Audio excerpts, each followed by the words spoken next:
Praise lord. ఆ, నాకు ఈ సమయాన్ని ఇచ్చిన వ్యూలకి ఇంకా మీ అందరికీ ఇంకా ముఖ్యంగా దేవుడికి నేను వందనాలు తెలియచేసుకుంటున్నాను. నేను హిందూ బ్యాక్గ్రౌండ్ నుంచి వచ్చాను. ఆ, మా ఫ్యామిలీ చిన్నప్పటి నుంచి ఎక్కువగా పూజలు ఇవి ఎక్కువ చేసేవాళ్ళు అనమాట. నాకు దేవుడు అంటే కూడా ఎవరో తెలిసేది కాదు. ఆ, అయితే నేను ఆ, inter second year degree first year లో ఉన్నప్పుడు నా సీనియర్ ఒక అక్క ఉండేవాళ్ళు అనమాట. తను క్రిస్టియన్ అన్నమాట. అలా తనతో కాలేజ్ లో పరిచయం ఉండేది నాకు ఆ అక్కతో. అలా కూడా ఆ, అంటే తను రెగ్యులర్ గా ఇంకా ఇంటికి రావడము, అంటే కొంచెం క్లోజ్ గా ఉండేవాళ్ళం అనమాట తను నేను ఇంకా. ఆ మా ఇంట్లో ఎక్కువ, అంటే మా డాడీ కొంచెం చాలా స్ట్రిక్ట్ గా ఉండేవాళ్ళు. అంటే మాది చాలా పల్లెటూరు అన్నమాట. కానీ మా చిన్నప్పుడే డాడీ వాళ్ళు హైదరాబాద్ వచ్చి ఆ ఇక్కడే ఉండేవాళ్ళు అనమాట. ఇంకా మా ఎడ్యుకేషన్ అంతా కూడా నేను ఇంకా నాకు ఒక సిస్టర్, ఒక బ్రదర్ ఉన్నారు. నేనే ఇంటికి పెద్ద అన్నమాట. ఆ అయితే మా డాడీ చాలా స్ట్రిక్ట్ గా కోపంగా ఉండేవాళ్ళు అనమాట. అప్పుడప్పుడు అనిపించేది ఎందుకు ఇలా మా నాన్న ఎందుకు ఇంత మాతో ఇంత కోపంగా, అంటే ఆయన కొంచెం ప్రేమ ఉండేది కానీ బయటికి కనిపించేది కాదు. అలా కొంచెం సీరియస్ గా, ఎప్పుడు సీరియస్ గా ఉండేవాళ్ళు అనమాట. ఎక్కువ ఎవరితో మాట్లాడివ్వడం ఇలా చాలా తక్కువ అన్నమాట. ఇంకా అట్లా ఆ అక్క మా ఇంటికి రావడం ఇలా చేస్తూ ఉండేది అనమాట. కొంచెం అప్పుడప్పుడు ఫ్యామిలీలో కొంచెం ఏదైనా డిస్టర్బెన్స్ కొంచెం నేను బాధతో అక్కతో షేర్ చేసుకుంటూ ఉండేదాన్ని. అప్పుడు అక్క నాకు ఒకటే చెప్పింది, నువ్వు ఒక్కసారి నాతో చర్చ్కి రా, దేవుడు ఖచ్చితంగా నీకు సహాయం చేస్తాడు అని చెప్పేదన్నమాట.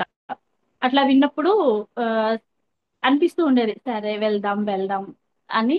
ఒక రోజు ఇంకా సరేలే వెళ్దాము అని నేను ఇంకా చర్చ్కి అక్కతో పాటు చర్చ్కి వెళ్ళాను అనమాట. అంటే మా ఇంట్లో ఎవరికీ తెలియదు, మా మదర్ కి మా ఫాదర్ కి ఎవరికి నేను చెప్పేదాన్ని కాదు. ఎందుకంటే వాళ్ళకి ఇష్టం ఉండేది కాదు. ఎవరైనా క్రిస్మస్ కి కేక్ ఇలా ఇచ్చినా కూడా తీసుకొని ఇచ్చేవాళ్ళు కాదనమాట మా పేరెంట్స్. ఆ ఆ టైంలో ఇంకా ఇంట్లో చెప్పకుండా అక్క ఒకసారి చెప్పినప్పుడు నేను అక్కతో పాటు వెళ్ళాను అనమాట. నియర్ బై ఇక్కడే కాపురాలో ఉంది ఆ చర్చ్. అప్పుడు నేను అక్కతో పాటు చర్చ్ కి వెళ్ళాను అనమాట. అప్పుడు నాకు ప్రేయర్ ఎలా చేయడము ఏంటి ఏం తెలీదు. పక్కన వాళ్ళు ఎలా చేస్తున్నారో అలా నేను, ప్రేయర్ అంటే కళ్ళు మూసుకోవాలి అలా నేను చేస్తున్నాను. చేస్తున్నప్పుడు నాకు ఆ టైంలో తెలీదు. నాకు అక్కడ కూర్చున్నప్పుడు నా మనసుకి ఏదో ఒక తెలియని సంతోషం అన్నమాట. ఎంతో నెమ్మది, సంతోషము, అది నాకు అర్థం అవ్వలేదు. చాలా హ్యాపీగా ఉన్నట్టు అనిపించింది నాకు ఆ టైంలో, నేను ఆ చర్చ్ లో కూర్చున్నంత టైంలో. మేబీ నాకు ఆ ఆ పాస్టర్ గారు చెప్పిన మెసేజ్ అయ్యి ఉండొచ్చు. నాకు అది అంతగా గుర్తులేదు, కానీ నాకైతే ఆ హ్యాపీనెస్ అనేది నాకు అక్కడ అనిపించింది. అప్పుడు నాకు ఎలా ప్రేయర్ చేయాలో కూడా నాకు తెలీదు. కానీ అందరూ కళ్ళు మూసుకొని ప్రేయర్ అని చెప్పినప్పుడు పక్కన వాళ్ళని చూసి నేను కూడా కళ్ళు మూసుకోవాలని చెప్పి నేను కూడా ఇలా కళ్ళు మూసుకొని ప్రే చేసుకుంటాం. నేను ఒకటే దేవుడిని అడిగాను, దేవా నేను నీ బిడ్డగా ఉండాలి అనుకుంటున్నాను అని. ఆ, నాకు తెలీదు. నా ఫస్ట్ నేను చర్చ్ లో కూర్చొని నేను ప్రేయర్ చేసిందంటే ఇది ఒక్కటే, దేవా నేను నీ బిడ్డగా ఉండాలి అని అనుకుంటున్నాను అని నేను నా మనసులో అనుకున్నాను అనమాట. అది ప్రేయర్ ప్రేయర్ ఎలా చేయాలో కూడా నాకు ఆ టైంలో తెలీదు. నేను కళ్ళు మూసుకొని నేను ఆ ప్రేయర్ చేసుకున్నాను. మరి దేవుడు ఆ రోజు నా ప్రేయర్ అంగీకరించి ఉంటాడు.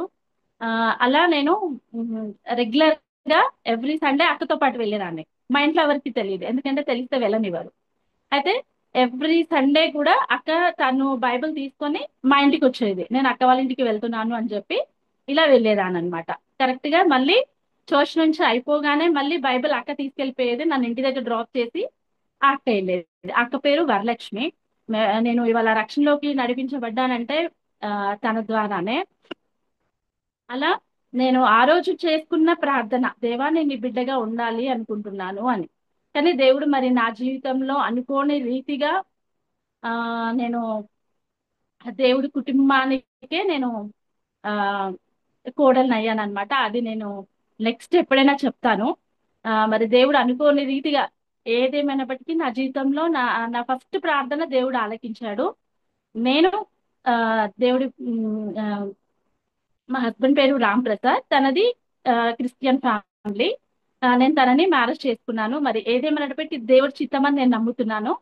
ఆ కొంచెం ఫ్యామిలీ కొంచెం ఇలా చేసుకున్నానని కొంచెం కొంచెం కోపంగా ఉన్నారు. కానీ దేవుడు ఏదేమైనప్పటికీ కూడా నా జీవితంలో ప్రతిదీ కూడా నాకు సహాయం చేస్తూనే వచ్చారు. ఫస్ట్ స్టార్టింగ్ కొంచెం నా పేరెంట్స్ నా మీద కోపంగా ఉన్నా, తర్వాత ఆ, దేవుడు వాళ్ళని మారుస్తూ వచ్చాడు. ఇంకా వాళ్ళు కూడా నేను ఇంటికి వెళ్ళినా కూడా నువ్వు బొట్టు పెట్టుకోవాలి, నువ్వు ఇలా ఉండాలి, నువ్వు ఇది చెయ్యాలి అని. కానీ నన్ను ఎప్పుడు వాళ్ళు ఇలా చెయ్యి, నువ్వు మా ఇంటికి వస్తే ఇలా ఉండాలని కానీ ఎప్పుడు కూడా నన్ను అలా అనేవాళ్ళు కాదు. నిజంగా అనిపించింది దేవుడు నిజంగా ప్రతి విషయంలో కూడా నాకు సాయం చేస్తూ వచ్చారు. కానీ వాళ్ళు ఒక్కటే మాట అనేవాళ్ళు, నువ్వు ఏదో చేస్తున్నావు, నీ దేవుడు అంటున్నావు, నీ వరకే ఉండు అంతేగాని ఆ, నేను ఎప్పుడైనా చెప్పినప్పుడు వాళ్ళకి దేవుడి గురించి చెప్పినప్పుడు వాళ్ళు అవాయిడ్ చేస్తూ నువ్వు నమ్ముకున్నావు కదా, నువ్వు నమ్ముకో అని అంటూనే వస్తూ ఉండేవాళ్ళు అనమాట. అయితే నేను వాళ్ళ కోసం కూడా నేను ప్రేయర్ చేసేదాన్ని. నా నా ఫ్యామిలీ కోసం కూడా నేను ప్రేయర్ చేస్తూ ఉండేదాన్ని. మరి నా జీవితంలో అనుకోని రీతిగా వాళ్ళు నన్ను యాక్సెప్ట్ చేయడం కూడా జరిగింది. అయితే మ్యారేజ్ అయిన ఒక 2 ఇయర్స్ తర్వాత మేము మచిలీపట్నం వెళ్ళాం అనమాట. మచిలీపట్నం వెళ్ళాము. ఆ అక్కడ ఒక 10 ఇయర్స్ నేను ఉన్నాను అనమాట. అయితే అక్కడ కూడా నేను ఆ చర్చ్ కి వెళ్ళాను. నేను మా పెద్ద బాబు పుట్టిన, నాకు ఇద్దరు బాబులు. మా పెద్ద బాబు పుట్టిన తర్వాత నేను ఆ ఆ, మా బాబుకి ఒక 1.5 ఇయర్ 2 ఇయర్స్ ఉన్నప్పుడు నేను బాప్తిజం తీసుకున్నాను, రక్షణ పొందుకున్నాను. అది మచిలీపట్నం. దేవుడు నన్ను అప్పటి నుంచి ప్రతి విషయంలో కూడా ఆ నడిపిస్తున్నారు. కొందరు అంటారు దేవుడిని నమ్ముకుంటే ఎక్కువ కష్టాలు, అంటే వింటూ ఉంటున్నాం కదా, దేవుడిని నమ్ముకుంటే ఎక్కువ కష్టాలు వస్తాయి, వద్దు అమ్మో అని. అయితే మా ఫ్యామిలీలోనే మా బాబాయ్ ఒకరు ఉన్నారు. ఆయన కూడా చర్చ్ కి వెళ్ళేవాడు. చర్చ్ కి వెళ్తూ వెళ్తూ నేను విన్నాను అనమాట. లేదు, నాకు చర్చ్ కి వెళ్ళిన తర్వాత నాకు హెల్త్ ఇష్యూస్ ఎక్కువ వచ్చాయి అని చెప్పి నేను ఇలా చూస్తాను అనమాట. నా రిలేటివ్స్ లోనే ఇంకొక అమ్మాయి కూడా ఉంది. తను కూడా తనకి చాలా చనిపోయే స్థితి వచ్చినప్పుడు ఆ తను దేవుణ్ణి నమ్ముకుంది. కానీ తన పట్ల దేవుడు నిజంగా గొప్ప ప్రణాళిక చేశాడు. ఆ ఇలా నేను చూస్తూ వచ్చాను. కానీ నా విషయంలో ఏ పరిస్థితి వచ్చినప్పటికీ దేవుణ్ణి నేను ఎప్పుడు కూడా విడిచిపెట్టలేదు. దేవుడు నాకు అదే రీతిగా సహాయం చేస్తూ వచ్చాడు అనమాట. నిజంగా ఆ స్టార్టింగ్ లో అంత తెలీదు, కానీ నేను దేవా నేను నీ బిడ్డగా ఉండాలి అని అనుకున్నాను. కానీ దేవుడు ఆ రీతిగానే నన్ను ఆ నాకు సహాయం చేస్తూ, నేను దేవుడిలో ఉండడానికి నాకు ప్రతి విషయంలో కూడా దేవుడు నాకు సహాయం చేస్తూ వచ్చాడనమాట. స్టార్టింగ్ లో నాకు అంతగా తెలీదు, కానీ నేను చర్చ్కి వెళ్ళినప్పుడు నాకు ఆ సంతోషం అనేది నాకు నాకు తెలిసింది. అలాగే ఆ, నేను ఆ, బైబిల్ చదువుతున్నప్పుడు కానీ ఇంకా ఆత్మీయంగా ఎదుగుతూ వస్తున్నప్పుడు ప్రతి విషయంలో కూడా నాకు దేవుడు ఎంతగానో సహాయం చేస్తూ వచ్చాడనమాట. అయితే అక్కడ ఆ, మచిలీపట్నంలో ఉన్నప్పుడు చర్చ్కి వెళ్ళే వాళ్ళము.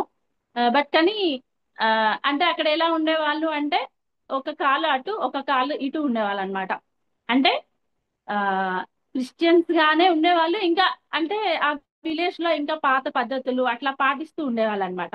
నేను కూడా ఇంకా ఎక్కడ ఉంటే మనం అలాగే ఉంటాం కదా, నేను కూడా అలాగే ఉండేదాన్ని.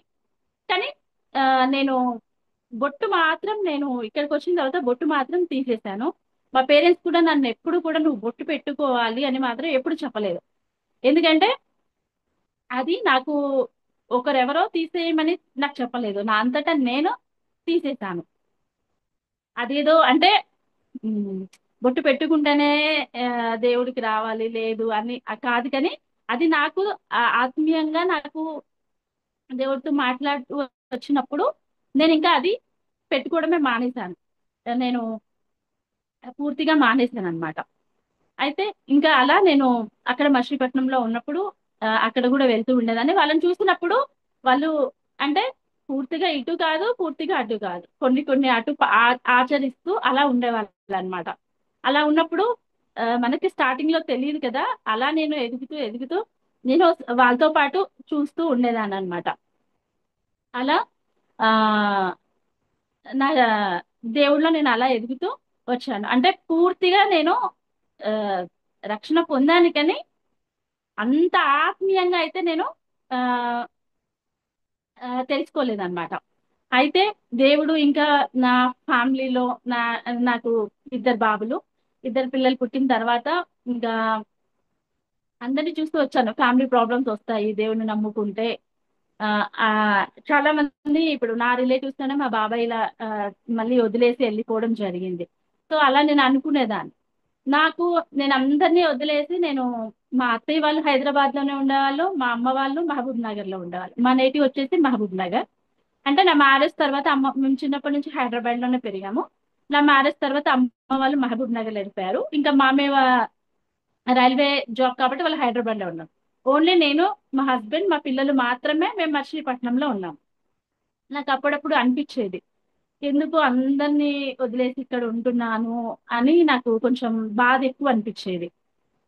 ఆ టైంలో ఇంకా ఫ్యామిలీ ఇది కూడా మరి తెలీదు, నాకు ఫ్యామిలీ ప్రాబ్లమ్స్ కానీ ఇది కానీ తెలీదు. నేను ఎక్కువగా ప్రే చేసుకుంటూ ఉండేదాన్ని.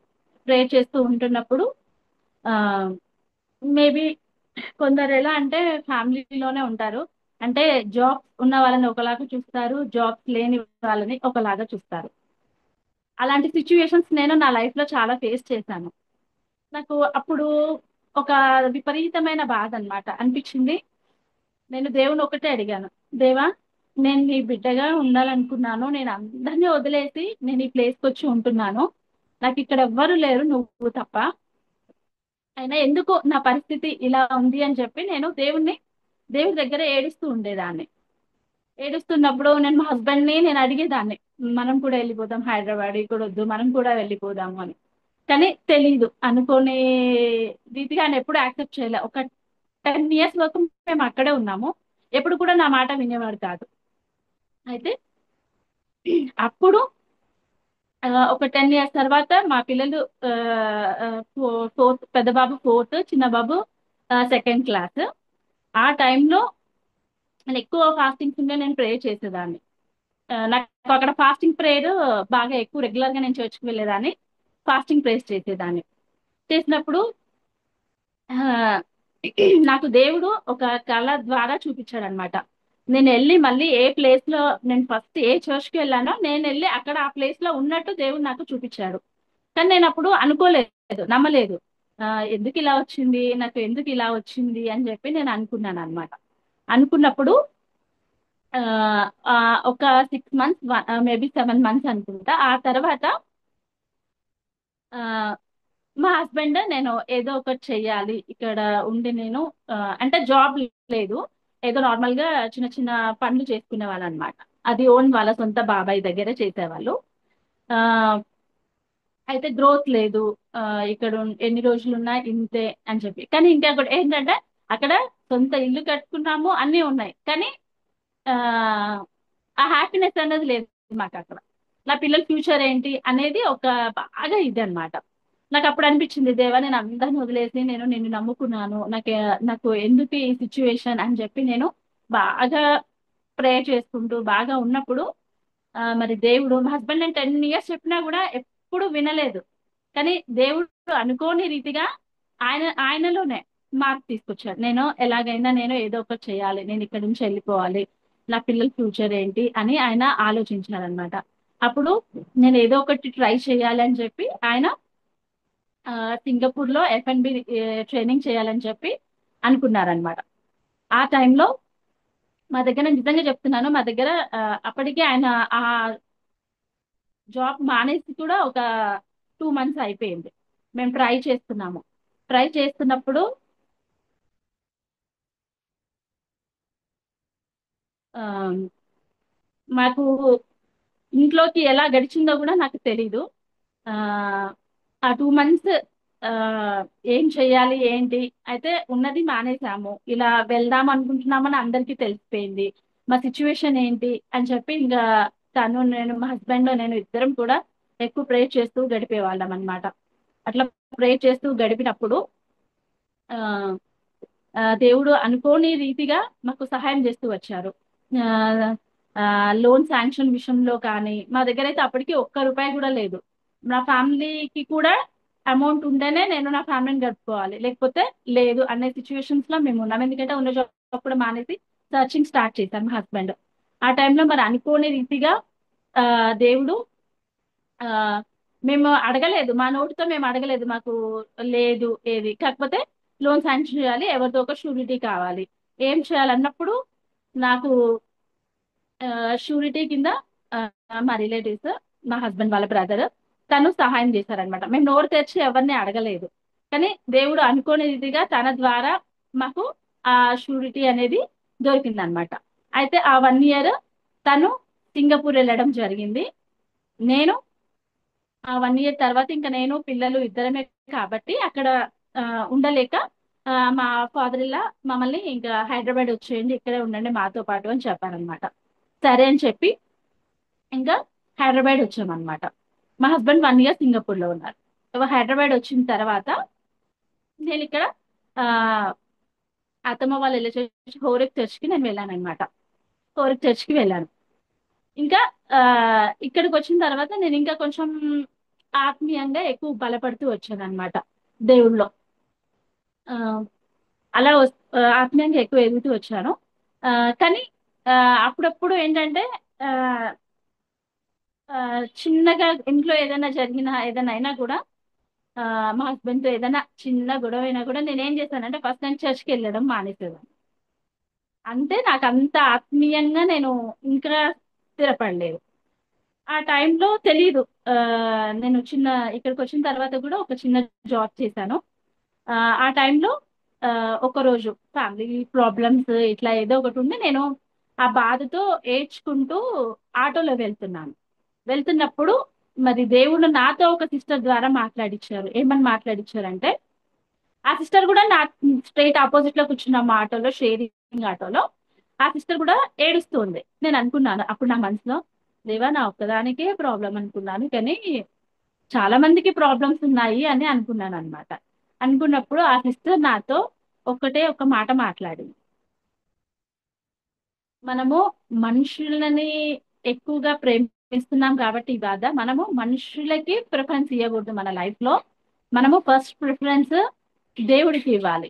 అప్పుడే దేవుడు మనకి ఖచ్చితంగా సహాయం చేస్తాడు. మనము మనుషుల కోసం, మనుషుల ప్రేమల కోసం మనము ఎంత ప్రాకులాడినా వాళ్ళు మనల్ని ఏదో ఒక టైంలో మనల్ని బాధ పెడుతూనే వస్తారు. సో మనము మనుషుల ప్రేమల కోసం కాదు, నువ్వు దేవుడి ప్రేమల కోసం వెతుకు, అప్పుడు అన్ని ఆ ప్రేమలన్నీ వెతుక్కుంటూ నీ దగ్గరకు వస్తాయని మరి ఆ సిస్టర్ ద్వారా దేవుడే నాతో మాట్లాడించాడు.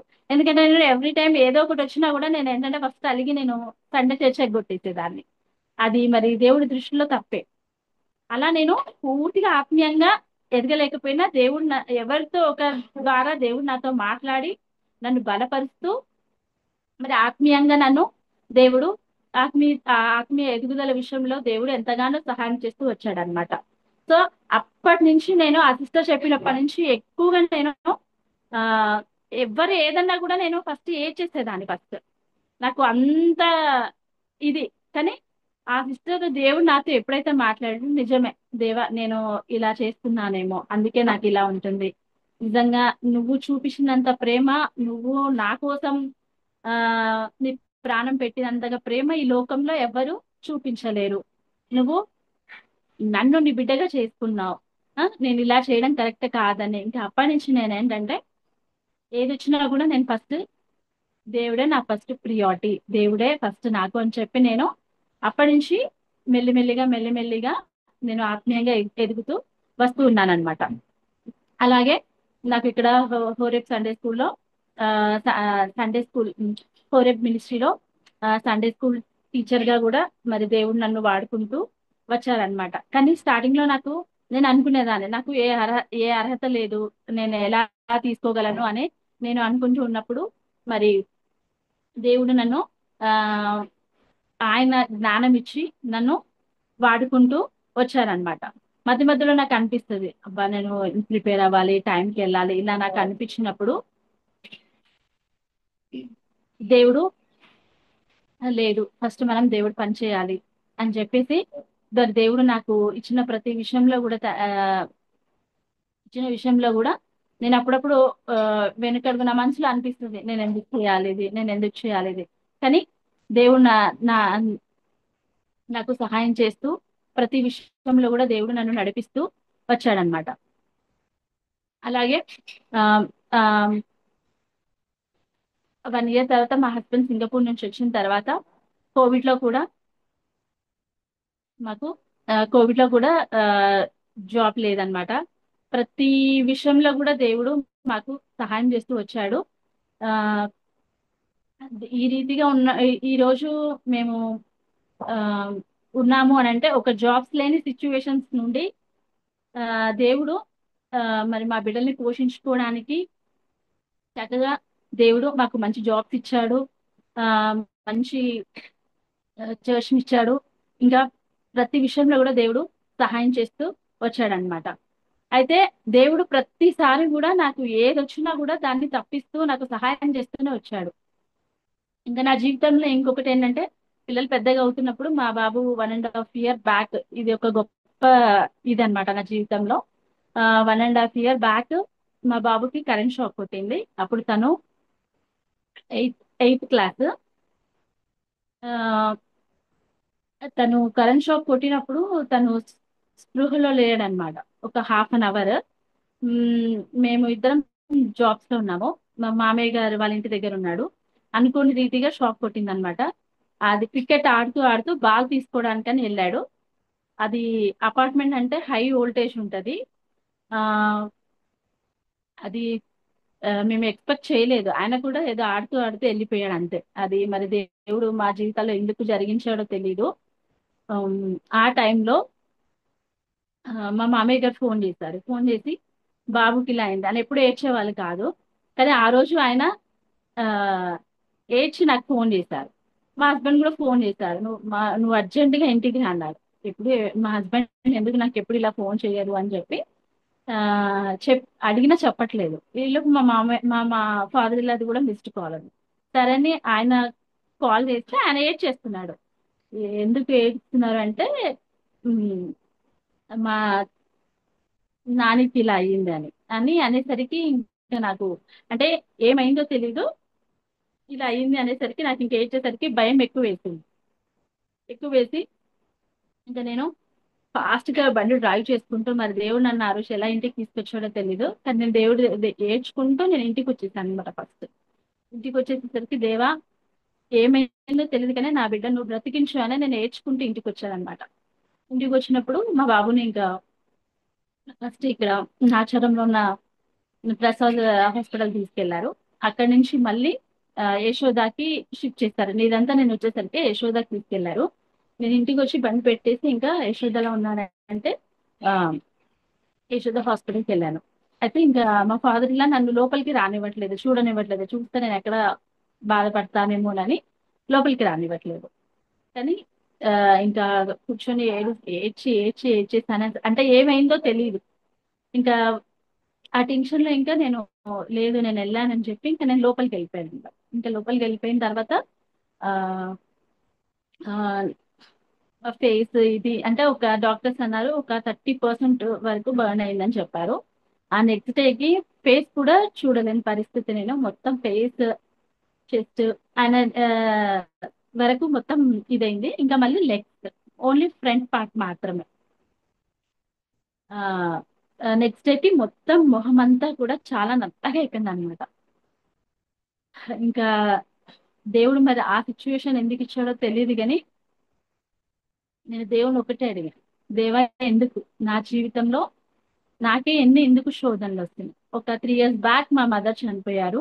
దానికన్నా ముందు దాని తర్వాత మా సిస్టర్ వాళ్ళ పాపకి హార్ట్ లో హోల్ ఉందని సర్జరీ అయింది. దాని తర్వాత మా బాబుకి.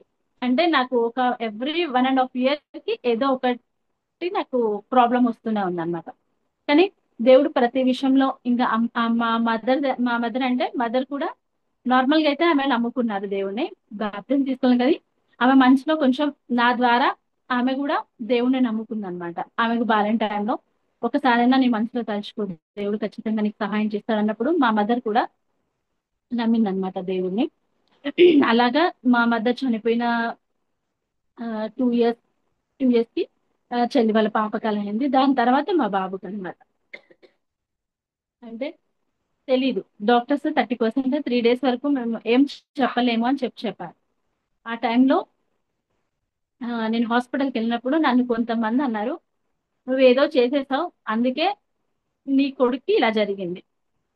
అప్పుడు నాకు ఒక పక్కన నా బిడ్డ ఆ స్థితిలో ఉంటే ఆ బాధ, ఇంకో పక్కన నువ్వేదో చేసావు, ఏదో తప్పు చేసేస్తావు, నిన్ను మార్చుకోవాలి, అందుకే నీకు ఇట్లా జరిగింది అని కొంతమంది కొన్ని మాటలు అన్నారన్నమాట.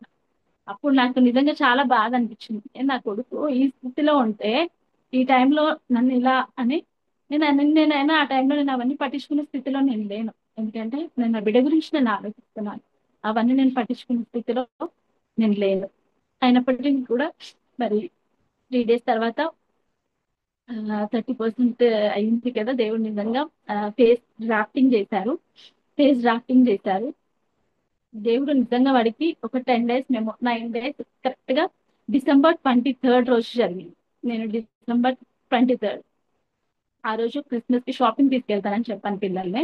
ఈవినింగ్ ఒక 1 అవర్ లో ఇంటికి వచ్చేసేదాన్ని. ఆ 1 అవర్ లోనే ఇలా అయిపోయింది. కానీ నాకు అప్పుడు అనిపించింది, దేవా ఎందుకు నా జీవితంలోనే నువ్వు ఇన్ని తీసుకొస్తున్నావు అని చెప్పి చాలా నేను బాధపడుతుండేదన్నమాట. ఎందుకు నా లైఫ్ లోనే ఇలా జరుగుతుంది అని చెప్పి. అంటే చాలా మంది విన్నాను, దేవుడి దగ్గరికి వస్తే కష్టాలు ఉంటాయి, దేవుడి దగ్గరికి వస్తే ఇదే ఉంటది అని చెప్పి వింటూ వచ్చాను. కానీ అప్పుడు నాకు కూడా నా మనసులో అనిపించింది, దేవా ఎందుకు నేను అందరినీ వదిలేసి వచ్చి నేను నీ బిడ్డగా నేను నమ్ముకున్నందుకు నా జీవితంలో ఎందుకు ఇన్ని కష్టాలు అని చెప్పి ఆ రోజు నేను క్వశ్చన్ మార్క్ వచ్చింది నాకు. వేరే వాళ్ళన్న మాటలకి ఇంకా బాధ. కానీ ఆ టైంలో నాతో ఒక ఆంటీ మాట్లాడుతూ వచ్చారు, నువ్వు నేను ఏదైతే అనుకుంటున్నానో ఆంటీ ద్వారా దేవుడు మళ్ళీ ప్రతిసారి నాకు దేవుడి ద్వారా ఎవరితో ఒక ద్వారా దేవుడు నాకు మాట్లాడిస్తూ నన్ను ఆత్మీయంగా బలపరుస్తూనే వస్తున్నారనమాట.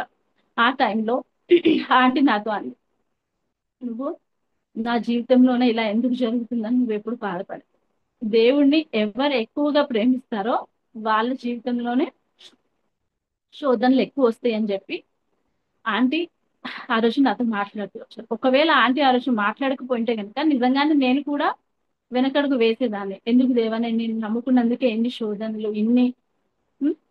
అంటే మన మీదకి ఎన్ని వచ్చినా పర్లేదు, కానీ పిల్లల మీదకి వచ్చినప్పుడు మనం తీసుకోలేం కదా.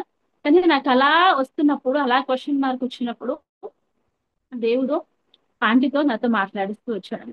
ఇంకా నేను ఎక్కువగా ప్రేయర్ చేసుకున్నాను, దేవా నువ్వు తప్ప నాకు ఎవరు లేరు, నేను దేవుని ఒకటి అడిగాను, నా బిడ్డనే నాకు బ్రతికించి తిరిగి ఇవ్వాలి. ఒక 10 డేస్ ఏమో మేము హాస్పిటల్ ఉన్నాం. ఫేస్ డ్రాఫ్టింగ్ చేశారు. దేవుడి దయ వల్ల మా అబ్బాయి ఇప్పుడు చాలా బాగున్నాడు. ప్రతి విషయంలో దేవుడు మాకు ఒక సెకండ్ గిఫ్ట్ అన్నమాట దేవుడు. నేను ఇంకా అప్పటి నుంచి నేను నా పిల్లలు మేము ఒకటే చెప్పుకుంటాం, మనము ఎప్పటికి కూడా మనము దేవుడి సాక్షులుగా, మనము దేవుడు మన పట్ల చేసింది ఎప్పటికి కూడా మనము సాక్షులుగా మనము బ్రతకాలి దేవుడి కోసం. మనం సాక్ష్యం చెప్పాలి అని చెప్పేసి నేను వాళ్ళకి చెప్తాను, నేను అనుకుంటాను. నాకు జలుబు దగ్గు ఉంది అయినా కూడా నేను చెప్పినప్పుడు నేను నో చెప్పలేదు. ఎందుకంటే ఏది కానీ ఎవరైనా చెప్పినప్పుడు నేను నో చెప్పడం మానేస్తాను. ఇంతకు ముందు ఎవరు ఏదైనా అలిగినా కూడా నేను చర్చికి మానేస్తుందాన్ని. కానీ దేవుడు నాతో మాట్లాడుతూ వచ్చాడు, మన మనుషుల ప్రేమలోనే వ్యర్థము, ఓన్లీ దేవుడి ప్రేమ మాత్రమే నిజమైంది. అప్- అప్పటి నుంచి ఆ సిస్టర్తో మాట్లాడుతూ వచ్చినప్పటి నుంచి నేను ప్రతి విషయంలో కూడా నేను దేవుడు నన్ను ధైర్యపరుస్తూ బలపరుస్తూ వచ్చాడనమాట. దేవుడి దేవుల నా ఆ, మా చిన్న బాబు విషయంలో కూడా దేవుడు అదొక గొప్ప అద్భుత కార్యం. యాక్చువల్లీ నేను ఫోటో షేర్ చేద్దాం అనుకున్నాను, నాకు అది దొరకలేదు. కానీ దేవుడు నాకు సెకండ్ గిఫ్ట్ అన్నమాట, నా బాబుని నాకు తిరిగి ఇవ్వడము. అలా దేవుడు నా కుటుంబంలో ప్రతి విషయంలో కూడా దేవుడు మాకు ఎంతగానో సహాయం చేస్తూ నన్ను ఆత్మీయంగా బలపరుస్తూ వచ్చాడనమాట. అంటే ఆ నేను హిందూ నుంచి వచ్చినా కూడా, నేను మా ఇంటికి వెళ్ళినా కూడా, నేను ఎక్కడ పూజల దగ్గర పెట్టింది కూడా ఏది కూడా వాళ్ళు నేను రాను అని అంటాను. అప్పుడు మా మా మా మదర్ ఉన్నప్పుడు మా మదర్ కానీ ఇప్పుడు కానీ వాళ్ళు నాకు ఏది కూడా నాకు పెట్టరు.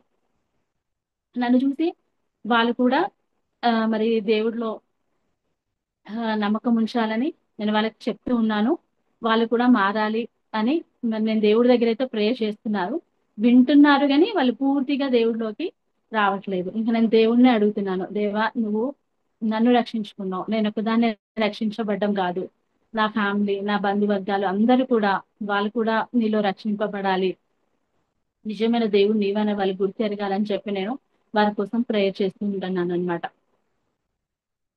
అలా దేవుడు నా జీవితంలో ప్రతిదీ కూడా దేవుడు నాకు ఎంతగానో సహాయం చేస్తూ వచ్చాడనమాట. ఒకప్పుడు దేవుడు ఒకప్పుడు మనుషులు మనుషులు ఏంటంటే కొంచెం ఇచ్చినా మేమే ఎక్కువ ఇచ్చామని చెప్పుకుంటారు. కానీ అది కాదు. దేవుడు ఎంతగానో మనుషులు చేసేది కొంచెమైనా కానీ అది ఎప్పటికీ ఉండదు. కానీ దేవుడు ఇచ్చే ఆశీర్వాదము అది ఎప్పటికీ ఉంటది అనమాట.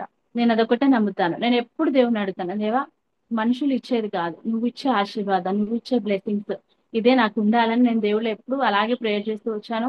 దేవుడు నన్ను ప్రతి విషయంలో కూడా అలాగే నన్ను ఆత్మీయంగా కూడా దేవుడు అలాగే నాకు సహాయం చేస్తూ వచ్చాడు.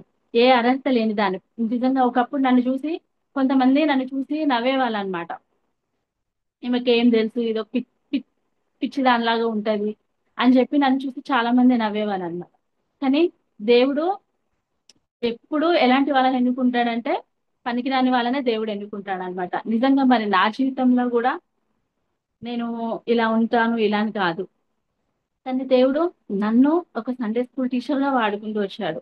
ఒక పనికిరాని దాన్ని దేవుడు నిజంగా, ఎందుకంటే ఆయన పని చేయడం అది పెద్ద, నేను పెద్ద గొప్పదాన్ని అని కాదు, పనికిరాని దాన్ని. కానీ దేవుడు మరి నన్ను తన సండే స్కూల్ టీచర్ గా నన్ను వాడుకుంటూ వచ్చారు. మరి ప్రతి విషయంలో కూడా నేను సేవ చేస్తూ నేను సండే స్కూల్ తీసుకుంటున్నానంటే అది దేవుడి కృప. నిజంగా దేవుడు ప్రతి విషయంలో కూడా దేవుడు నాకు ఎంతగానో సహాయం చేస్తూ నన్ను ఆత్మీయంగా బలపరుస్తూ ఉమ్, మరి నా ప్రతి విషయంలో కూడా దేవుడు ఏ పరిస్థితి వచ్చినప్పటికీ కూడా దేవుడు దాంట్లో నుంచి నన్ను తప్పిస్తూ నన్ను ఆయనలో స్థిరపరుస్తూ బలపరుస్తూ వచ్చాడనమాట. నిజంగా ఈరోజు నేను ఇలా ఉన్నానంటే అది కేవలం ఈరోజు మీ మధ్యలో ఉండి నేను సాక్ష్యం చెప్తున్నానంటే అది నిజంగా దేవుడు చేసిన గొప్ప అద్భుత కార్యాలు అనమాట నా లైఫ్ లో. నేను ఒక వచనం చెప్తున్నాను బైబిల్ నుంచి, కీర్తనలు 23:4. గాఢాంధకారపు లోయల్లో నేను సంచరించినను ఏ అపాయమునకు భయపడను, నీవు నాకు తోడై యుందువు. నిజంగా దేవుడు మన లైఫ్ లో ఎన్నో పరిస్థితులు వచ్చినప్పటికీ కూడా నేను ఇప్పటికీ అనుకుంటాను, ఏదేమైనా కూడా దేవుడు నాకు తోడుగా ఉన్నాడు. నేను ఇంతకు ముందు ఎవరొక చిన్న మాట అన్నా నేను ఏడ్చేసేదాన్ని. అంటే నేను అది దేవుళ్ళు ఆత్మీయంగా ఎదగనప్పుడు. కానీ ఇప్పుడు ఏదేమైనా ఏది వచ్చినా కూడా, ఎందుకంటే చూస్తున్నాను నాకు ఎవ్రీ ఇయర్ ఏదో ఒకటి తగులుతానే ఉంది. సో నాకు నేను దేవుడు అవన్నీ నాకు ఎందుకు ఇస్తున్నాడంటే నేను దేవుడిలో స్ట్రాంగ్ అవ్వడానికి. ఎందుకంటే నేను ఇవన్నీ దేవుడు ఎవరు ఎంత తట్టుకోగలరో దేవుడు అంతే ఇవ్వగలడు. కానీ దేవుడు నా జీవితంలో నేను ఒకటే నమ్ముతాను, దేవుడు నన్ను ఇంకా స్ట్రాంగ్ చేస్తున్నాడు, దేవుడిలో నేను విడిచిపెట్టి వెళ్లకుండా నేను దేవుడిలో ఇంకా స్ట్రాంగ్ గా ఉండాలి అని దేవుడు నన్ను ప్రతి విషయంలో కూడా నన్ను దేవుడు నాకు సహాయం చేస్తూ నన్ను బలపరుస్తూ వచ్చాడనమాట. అదే రీతిగా ఆ ఆ, ఉమ్, నేను ప్రతి విషయంలో కూడా ఇంకా నేను ఆత్మీయంగా బలపడాలని మీరు నా కోసం ప్రేయర్ చేయాలని కోరుకుంటున్నాను. దేవుడు నా పట్ల చేసిన ప్రతి మేలుని బట్టి నేను దేవుడికి కృతజ్ఞతాస్థితులు చెల్లించుకుంటున్నాను. ఆ ఈ సమయాన్ని ఇచ్చిన మీ అందరు కూడా నేను నా ధన్యవాదాలు తెలుపుకుంటున్నాను. ఓకే అమ్మా. Praise lord.